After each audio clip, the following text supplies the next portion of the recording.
Una campagna anti-graffiti contro il malcostume di lordare senza ritegno alcuno le facciate dei palazzi. Confedilizia alza la voce e tramite il suo presidente regionale, il bellunese Michele Vigne, anticipa le proprie mosse. Non è una questione di intolleranza, ma è una questione di rispetto che devono avere per il bene comune. Per sapere quanto sia diffuso lo spray selvaggio nel cuore di Belluno basta guardarsi attorno. È una questione di mancanza di rispetto e di senso civico, dice Vigne. Per ripulire muri e colonne le cifre si aggirano attorno ai 10.000 euro di intervento. Sono costi che alle volte, soprattutto per quanto riguarda gli immobili che magari di carattere che hanno diciamo delle considerazioni pregevoli per altra storia, no?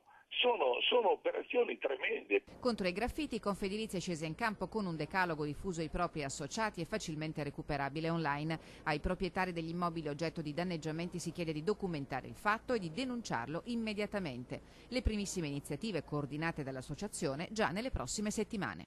Attiveremo questi gruppi di volontari che poi sono persone sensibili che dicono queste cose non vanno bene, cerchiamo di dare una mano, arriveranno con le fotografie delle varie posizioni e su quelle poi provvederemo come associazione a segnalarle all'autorità competente